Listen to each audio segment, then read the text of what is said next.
Hello, this is Rohan, and we're coming to the end of another year. It looks like, yeah, 2022 there really wasn't really that much better than 2021 to be honest, overall. On my end, it was alright, I guess. At least I did have my friends to talk to and all that throughout the year, which is great. And yeah, of course, the channel grew as a result. But yeah, today we're going to be talking about the games I played in the second half of the year. Although yeah, unlike the first half, I didn't really play that many games. I was mostly busy with, I think, yeah, giant RPGs definitely took up my time, and also my channel as well, I guess, to an extent. Because yeah, I did, play, like, a lot of, like, I did play Persona 1 to prepare myself for the playthrough, and also same with FE4. So yeah, I guess that's why I didn't really get to play that many games in the second half of the year. And yeah, like I said, I was pretty stuck on giant RPGs as well. Watched my brother play them and playing them myself. But yeah, we'll get into that when we get to that. But yeah, I guess yeah, I could talk about some things I did do on the channel this year, of course. So yeah, the year end. The year started with the end of my second playthrough, which is FE7. Then I believe what happened was we went to Fire Red, then we played Sacred Stones, then we played Emerald, then we played Persona 1, then we played Genealogy, and now here we are with Persona 3. I believe that's how the year went. So yeah, I'm still like only focusing on RPGs to be honest, but yeah, that is what people wanted, so that's alright. So yeah, I guess a few other things too. My favorite project this year, that's a hard one, because yeah, it would have to either be Persona 1 or Fire Emblem 4. It's hard to say really, because yeah, I really liked both games, and I thought that the feedback I got, like talking about the games and stuff, was really great as well. So yeah, I'm not so sure to be honest, like I said. So yeah, considering that I did say that Persona 1 is probably my favorite game I played this year, it probably has to be that then in that case. But yeah, I don't know. Let me know what you think my favorite project was. And yeah, if you're really crazy, you can tell me what my favorite video was. Because yeah, I did upload a lot this year, so yeah. I'm not so sure what my favorite video would be. Either, to be honest. That's a hard one too to think about, but anyway. So yeah, that's the channel basically, and yeah, we're gonna be continuing on with Persona 3 into the next year, and I'm not so sure what I'm gonna do afterwards. I guess we'll see. That's something to think about. Alright, but anyway, now that I talk about the channel a little bit, let's start going over the games that I played in the second half this year. And yeah, I won't be spoiling everything either, so yeah, they're basically just gonna be like short descriptions, I guess you could say, about the game, how I felt about them, so yeah. So yeah, let's go on to the first game.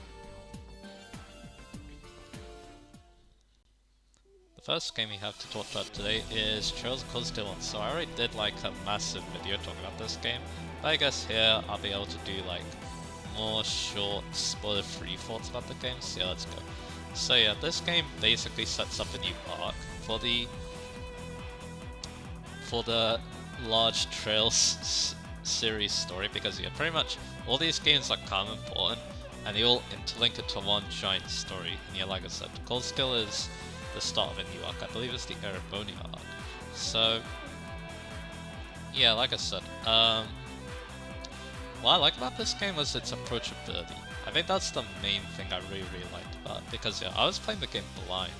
I never played the Trails game I liked before that point, but I was able to get into it, and then I understood what I was doing, like pretty much, like pretty good all the way through, and yeah, I enjoyed the battling and stuff like that. Nothing felt too frustrating or difficult. There were definitely the frustrating parts, but yeah, nothing that made me completely rage, I guess you could say.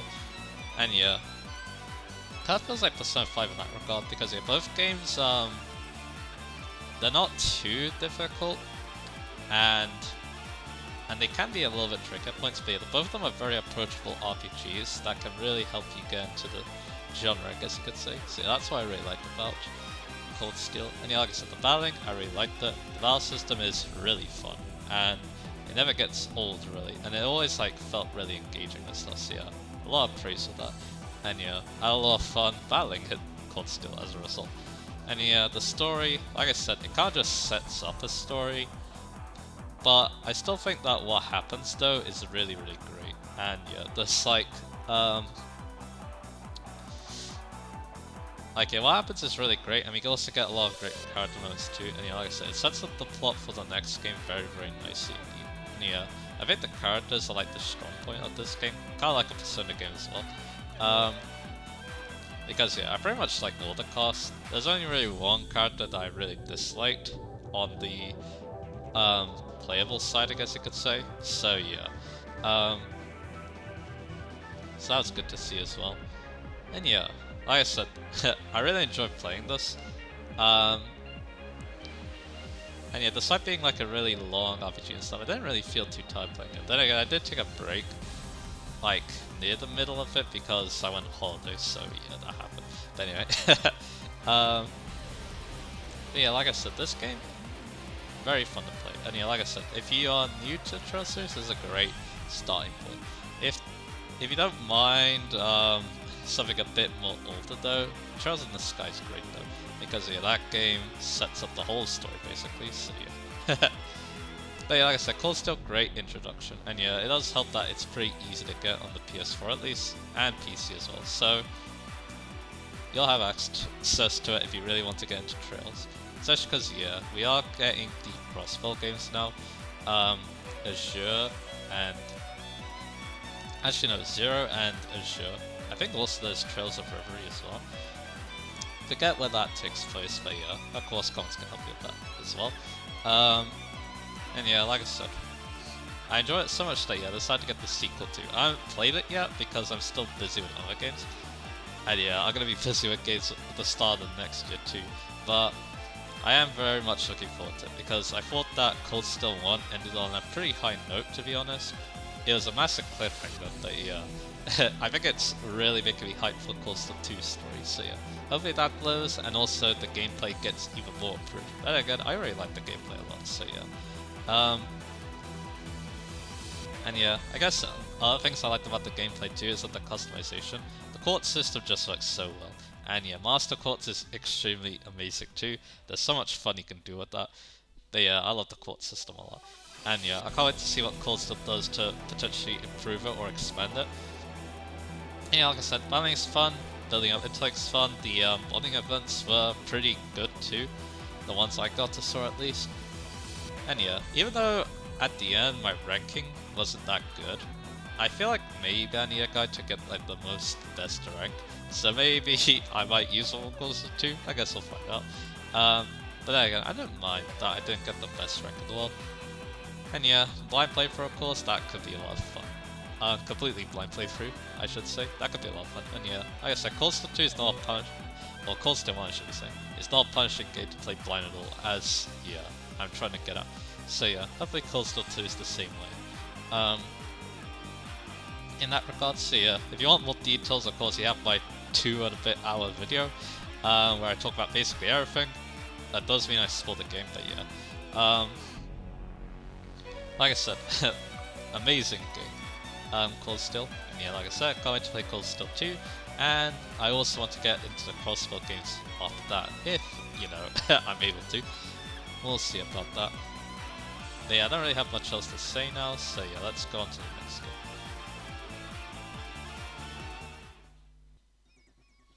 The next game we have on our list is Metroid Dread. So yeah, my brother suggested me to play this before I play a certain other game we'll be talking about later. So yeah, I took him on that offer, and yeah, I played it. So yeah, Metroid Dread, this is the first Metroid game I played, and yeah, I consider it one of the best games that came out last year, in 2021, alongside maybe SMT5. But anyway, so what's Metroid Dread about? Well, it's a Metroidvania game, of course. You explore this big world, I guess you could say, that's split off into different sections, and yeah, your job is to explore and find collectibles and stuff. But yeah, your main objective of course is to escape. But yeah, I went for 100%, so I collected everything by, you know, progressing, getting upgrades to my mobility, and then yeah, going back, getting items at certain points, you know, all that jazz. So that's basically how Metroidvania plays, and yeah, this game I felt was really fun to play. I think one of the things that really helped out was the control. I'm not like the biggest platforming fan in the world, but yeah, Samus just felt so good to control in Dread. And yeah, even though I wasn't really that good at it, I still had lots of fun controlling it. And yeah, the more upgrades you get, the more fun things get, because you get so many fun upgrades in this game. Flash Shift is a very good example, which yeah, basically allows you to warp in different directions. So yeah, that's amazing. And yeah, like I said, the upgrades are great too. Also, yeah, I thought the combat was really fun too, and the boss fights, they're difficult, but very rewarding, especially if you get if you figure them out and completely destroy them by figuring it out. So yeah, like I said, this game's just fun through and through. And yeah, it also helps that that I think the story of this game is amazing as well. It's probably some of the best I've seen in a Metroid game. I did get to see my brother play Fusion last year, I do believe. That's what he played before Dread. So yeah, I thought that game also had a pretty good plot, but I feel like Dread really upped the ante with it. So yeah, so you got that looking forward to it, and also a great villain as well. That's another thing that I think makes Dread's story just so good as well. But yeah, like I said, amazing game. Is it better than SMT5? I'm not so sure. SMT5 had also amazing gameplay, but of course the story was kind of bad. So Dread is probably the better game. But yeah, like I said, I'm not so sure to be honest. Yeah, like I said, even though I didn't consider myself very good at it, I did make a lot of mistakes in my playthrough. Mainly like just platforming mishaps and sucking at the boss a little bit, but yeah, I still had a very fun time. And yeah, I also did the boss rush afterwards. Yeah, that was a bit tricky for me too, but yeah. Again, I had a lot of fun doing that as well. So yeah, overall, this game's just so much fun. I can definitely see why my brother really enjoyed playing it for as long as he did. And yeah, I'm glad I also gave it a go myself. Like I said, I can consider it a very good introduction to Metroid as well. Story-wise, maybe not so much considering where it's placed in the timeline, but gameplay-wise though, yeah, this game's very approachable. Neither Samus feel really good to control too. I feel like they're very easy to pick up and play. I feel like the controls just really easy to pick up and play as well. It's like even if you're not familiar with this kind of game, you'll be able to pick up the game no problem and play it just fine. And yeah, like I said, it was also fun to watch my bro play this game too last year as well. So yeah, like I said, amazing game. Probably the best game that came out last year. And again, I'm not so sure where I feel on that, because yeah, like I said, I really enjoyed SMT5, which I played earlier this year. So yeah, but at least I got to experience both games that really made the last year really good. So yeah, I'm happy with that. But yeah, I don't really have much else to say. Like I said, Dread, amazing game, one of the best Metroidvanias you can get on the Switch probably, so yeah. Can't really go wrong with that, and yeah, you might be able to get it for a pretty good price too at this point, considering it is now a year old, so yeah, who knows. All his Christmas deals are gone now, so yeah, I guess can't really do that anymore, but oh well. But yeah, like I said, even though I'm not really a big fan of the genre, I could definitely recommend Metroid Dread to anyone who's interested in trying this series out and trying the Metroidvania genre. So yeah, I love this game. I would rank it very highly, I think, so yeah, really like it, so yeah. I'm repeating now, so let's go on to the next game.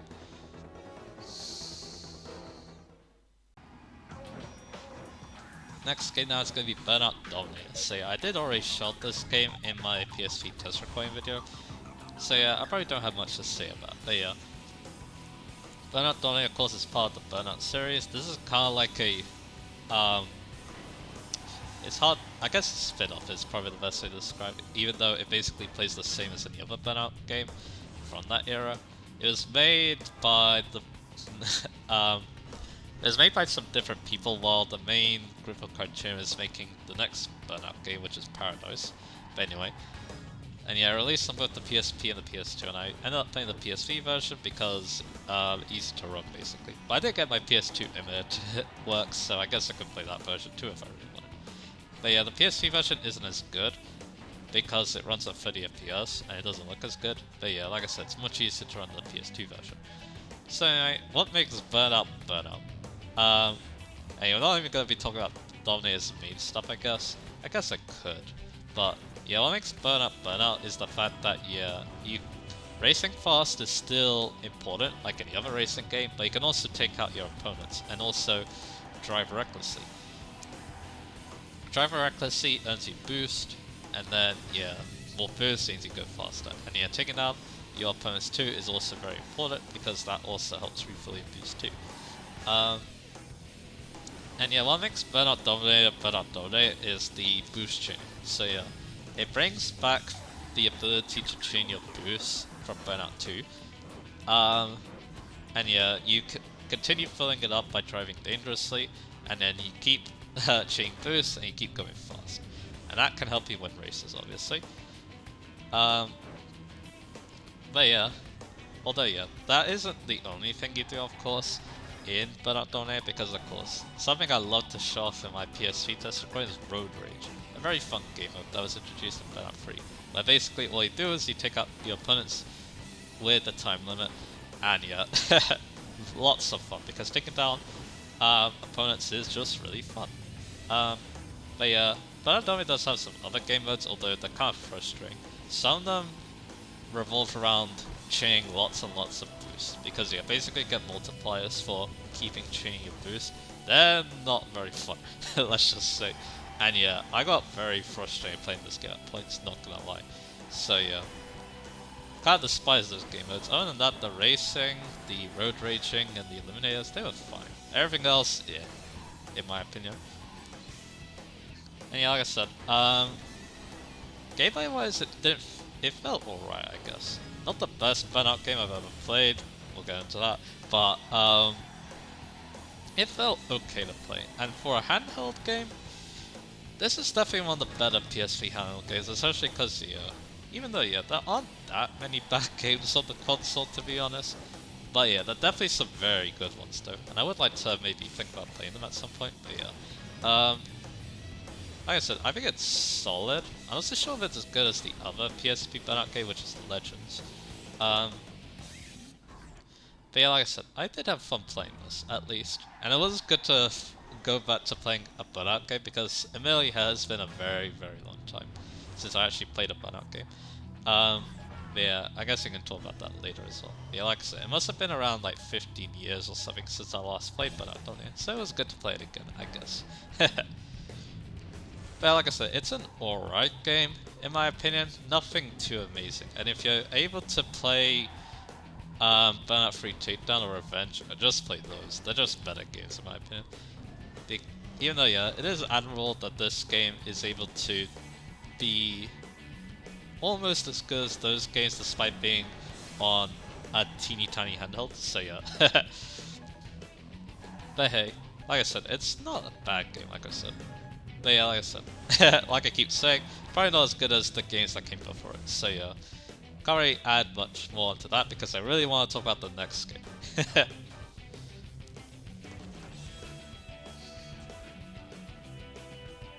Let's go on to Burnout 3 Takedown now. Oh yeah, so I managed to get my PS2 emulator working. It was kind of difficult, but yeah, it works kind of well. So good enough to actually play Burnout 3 Takedown in 60 FPS most of the time. Like 90% of the time, I guess you could say. Maybe close to 95, but I'm not so sure. Unfortunately, I can't record any footage because it's basically locked at 30 FPS if I try to record it. And yeah, I need to tick around with my image settings a lot if I actually want to make it look presentable, so yeah. Probably not gonna bother. But anyway, let's talk about Burnout 3 and why I think this game is one of the best games ever made. So yeah, it introduced the takedown mechanic, which yeah, I can't already talk about on it. But the thing about Burnout 3 takedown mechanic is that it's probably the best in the series. The reason why is because the enemy isn't that hard to take down actually, and there's a lot of ways you can take them down too. So yeah, basically it feels like you're just rampaging through your enemies and stuff, and it feels so satisfying. And it also makes Road Rage even more fun than it already is. But yeah, the other game modes, they're still like pretty good. The racing is still fun. And yeah, there are some big differences though compared to Dominate, and that's mainly the boost. Burnout 3 introduced a different kind of boost meter from Burnout 2. You take down enemies to give you a larger boost bar, and you can basically boost anytime you want, unlike Burnout 1 and 2. So yeah. And yeah, driving dangerously fills it up, and yeah, taking down enemies of course fills it all the way up, and also gives you more if you're not in packs, of course. But yeah, if you crash though, you have to you lose a bit of your boost. So yeah, driving aggressively makes you go faster, so that's always nice. I feel like also the cars drive better in Burnout 3 as well. The only exception is the F1 cars, because if you hit the wall, they really slow down. So yeah. Other than that though, the other cars felt really good to drive. Some of them felt really like light on their feet and stuff, so they were a joy to drift around corners. So yeah, the other game modes are alright as well. There's obviously like, there's Eliminate of course, but yeah, it's kind of more annoying at Burnout 3 because you have 6 opponents and you have 5 laps, and yeah, drivers eliminate at the end of each lap. I much prefer how Revenge and Dominator does their eliminators. There's also the face-off where you basically face off against another opponent, but with Burnout 3's mechanics, they don't really work that well because yeah, you only have one opponent to actually take down and stuff, so it doesn't really feel as fun. Also, road betting is annoying in that game mode, but anyway.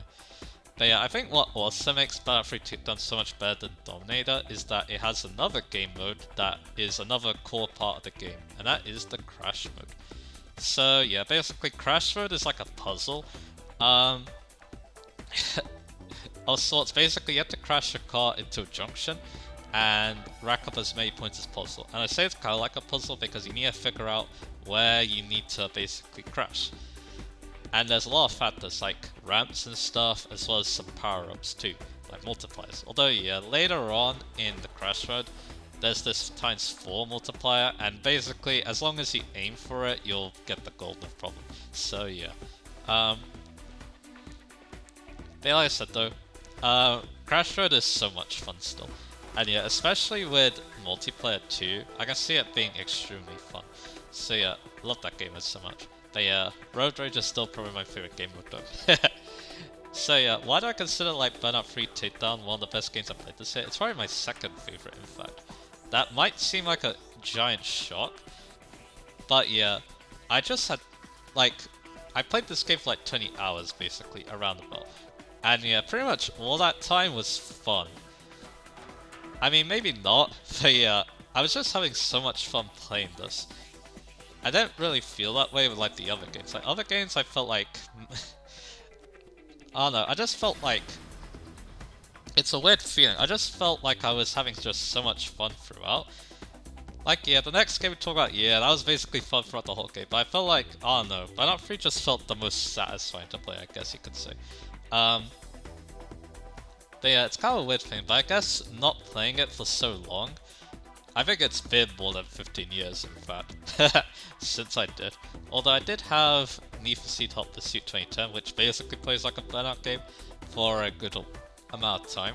But yeah, like I said, Burnout 3 just felt like, I don't know, it felt just right playing it again, I guess you could say. And yeah, there's just some other things too. I kinda like the cars in this game too. I thought they're pretty cool. I think Revenge has my favorite cars in the game though. In the Burnout game though. Maybe we'll get into that if I play that game next year. And yeah, the soundtrack, it's probably the best in this series. The licensed soundtrack is one of the best you'll find in any game. It fits so well, and all the songs are really cool, in my opinion. And yeah, Revenge also had a pretty good soundtrack, but yeah, again, we might get into that later. So yeah, overall, I can definitely see why people consider Burnout 3 a perfect game, or one of the best racing games ever made. It feels so much fun to play. And yeah, taking down enemies, so much fun. The racing still feels pretty fun. And yeah, I didn't really get frustrated playing it too, unlike Dominator. So yeah, I think that's a major plus in Burnout 3's regard. And yeah, I can't wait to try its sequel, Revenge, which I remember also liking very much as a child too. So yeah. Like I said, I think Burnout 3 is going to be a game that's going to be very near dear to me, and I'm so very happy that I managed to 100% too. And yeah, that's another crazy thing. I didn't 100% Dominator, but I did Burnout 3 Takedown. Because that's just how much fun it was having playing it. I was thinking of maybe doing it later so I could focus on the next game and finishing that, but nah, I decided to go all in and complete it. Because yeah, I was having that much fun. So yeah.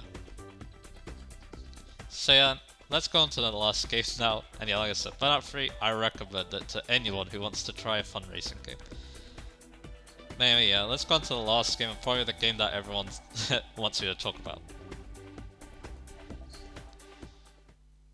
The last game we have to talk about today is Xenoblade 3. So yeah, in my opinion, I think it's the best game that came out this year.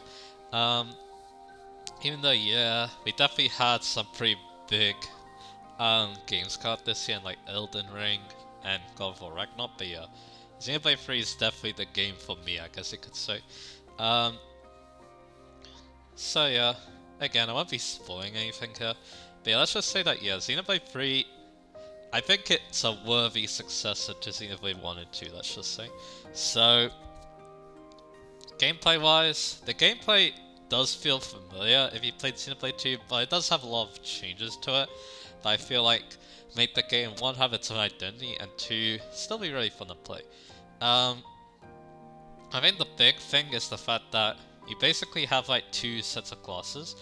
There's 3 different class types in attackers, defenders, or tanks, and then healers.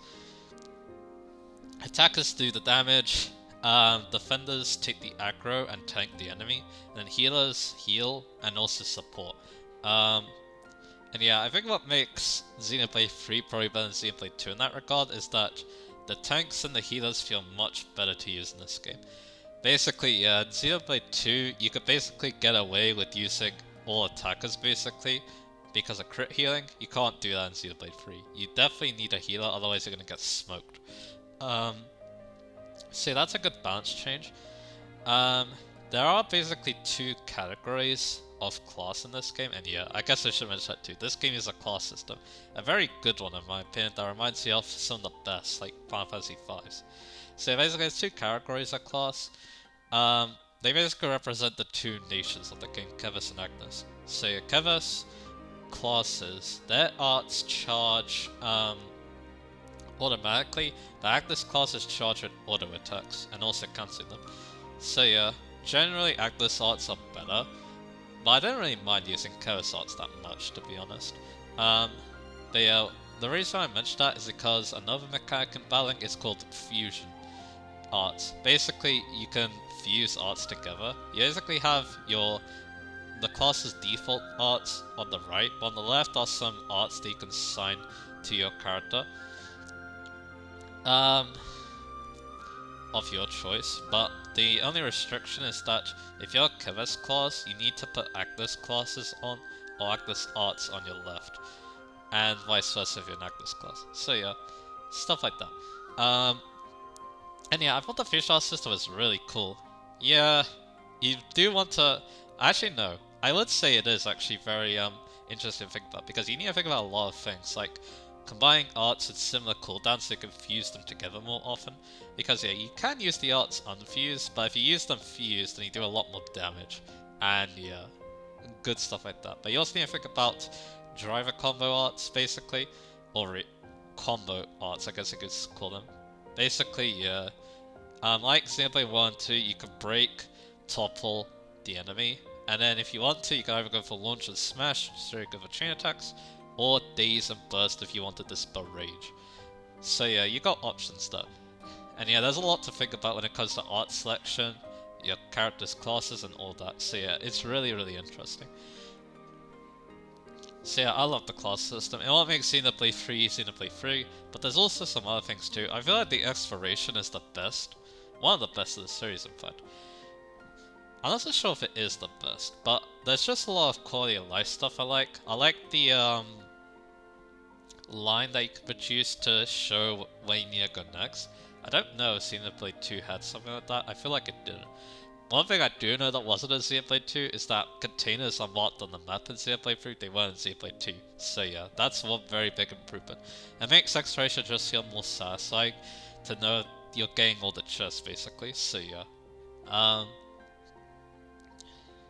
So like I said, I feel like the exploration has been improved quite a bit. And yeah, I did already talk about like classes of battle, but like I said, it does feel similar, but there are definitely some quality of life changes again. You now have 6 party members fighting all at once, which is really cool, and you can also switch between them in battle. I didn't really do that much, because I wanted to focus on one character only, but I still felt like that was a lot of fun to do. Or at least very interesting to do, because yeah, you can like go to one character and break the enemy, and then after that go to another character, something like that. But yeah, I felt like playing tank felt like, I don't know, natural I guess? I guess I don't trust the AI that much on tank, so I basically played tank most of the time. Like yeah, Zephyr is probably one of my favorite classes just because yeah, it's a very strong tank class and it feels fun to use, so yeah, that's one good example. And yeah, that's really all I had to say about the gameplay. Like I said, it's really good, and it only gets better the more you progress as you unlock more classes and your options increase. So yeah, like I said, I love the battle in this game. Is it better than Xenoblade 2? Probably, in my opinion, to be honest, so yeah. I'd say it's a bit more easier to understand as well, because Xenoblade 2 suffered from its kind of bad tutorials, so yeah. Let's go on to like some brief story and character stuff. So basically, the story as a whole, I think it's really good. I think it's like...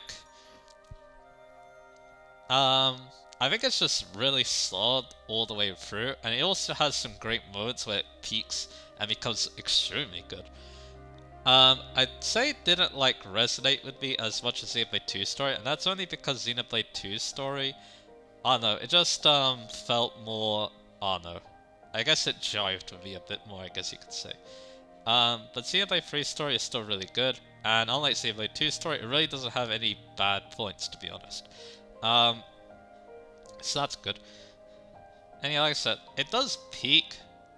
After that, it doesn't really peak anymore, but I think that's not that bad of a thing. I feel like the ending could have been, or at least, I think I like the ending as a whole. The end of the game though, I feel like more could have been done, but that's just a really minor nitpick in my opinion, to be honest, so yeah. But yeah, like I said, I think I really like the ending though. The ending just feels extremely powerful.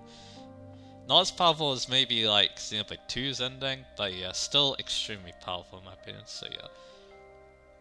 And yeah, the cast. Is this my favorite Xenoblade class? I'm not so sure again, because Xenoblade 2 also has an amazing cast, but this cast is good once again. I very much like everyone, and everyone has good moments across the plot too, so yeah. I mean, there's one character who people think got shafted, but to be honest, I don't think they got shafted that badly. In my opinion, but oh well. That's just me, but... And yeah, there's also the heroes. Basically, you get a 7th party member in battle. They basically AI controlled, and yet there's like a guest. I like them too. Pretty much all of them had pretty good characters, and they were very fun to learn about. And some of them really resonated a lot. So yeah, I really like them a lot too. The villains, there's some pretty good ones. There's some pretty generic ones too, mainly in the quest, but other than that, I say the villains are pretty good as well. And yeah, the main antagonists, they're kind of Persona-esque, I guess you could say. So yeah, that's interesting to think about. But anyway, I don't know, this game does make me think, does give me like some Persona vibes. Like feels like there's a lot to learn and stuff. I don't know, that's just like a vibe I'm getting, I guess you could say. There's just something about this plot, I guess you could say, that really is interesting to think about as well. Yeah, that's why I say it's like really good overall, and yeah, you definitely want to check it out. You definitely want to pay attention to it and check it out as you play, because yeah, there's a lot of cool things to happen, let's just say. So yeah, and yeah, I'm looking forward to doing more with Xenoblade Xenoblade 3 in a bit too, because yeah, we still have a lot of DLC to go through actually, including the new side story, I guess you could say, because yeah, Xenoblade 1 and Xenoblade 2 had their own side stories. Xenoblade 3 is gonna get its own, and that's gonna be interesting to look at. But yeah, we'll see if I play or not. And there's also Charge Road 2, but I want to grind a bit before I do that. And yeah, like I said, I'm going to be focusing on other games for the time being, but yeah, like I said, Xenoblade 3, I think it is the best game I came out this year. It's the third best game I played this year, in my opinion. Behind Burnout 3 and Persona 1, but yeah.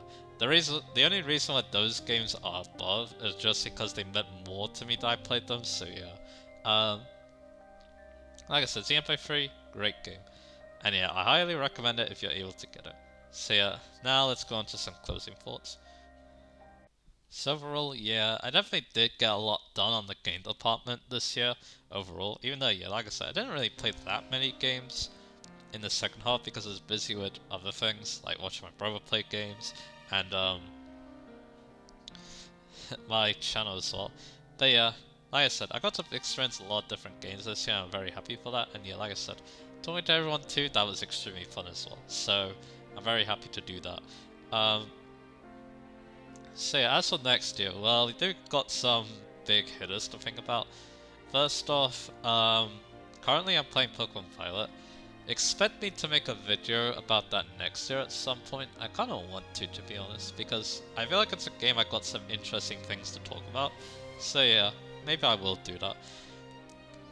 Because yeah, like I said, I feel like my opinion of the game is kind of a hot take one, to be honest, so yeah. Considering what a lot of people think about the game too, so yeah. Then of course, January 20th, that's when Fire Engage comes out. I'll see if I can play it as early as possible, because I would really like to. It's gonna be a very important game for me to talk about as well, in my opinion, so yeah. And yeah, might do a video on that game too, we'll see. Because it's kind of a big deal, so yeah. And then, on my own side, I did get another game for my PS2 emulator to work, and that's Burnout Revenge, of course. So yeah, might be playing that at some points too, so yeah. At the moment though, I am going to be focusing all on Pokemon Fight, and of course, Cold Steel 2. I have the game now, so yeah, I'm going to have to play that at some point, and hopefully I can do that after maybe Engage, my first playthrough Engage. So yeah, I still got like a lot of things to look forward to at the start of next year, and that's not even talking about what games are going to be coming out too, so yeah. I'll definitely be looking out for what decides to come out. And yeah, we'll see what, you know, we'll see what games come out and stuff. That'll be interesting. That'll be something I'm gonna be looking forward to. But yeah, hopefully again, 2023 proves a much better year than this one. And yeah, I hope that year, if 2022 was an unbearable year, I hope that year I hope that my videos, or at least trying to be, helped a little bit with making this year more bearable, and I hope that year things get a lot better in 2023, and I hope that I'll still be around, you know, talking to people and making videos, so that's just what I'm hoping for. So yeah, I'm looking forward to what's gonna happen next year, gameplay wise, and hopefully yeah, channel will continue to thrive, and I'll be able to, you know, talk about more games, maybe even record more games, we'll see. I still have yet to record the DS games, so yeah, that's something to think about for next year, I guess. So yeah. So this is me signing off, and also me signing off from 2022.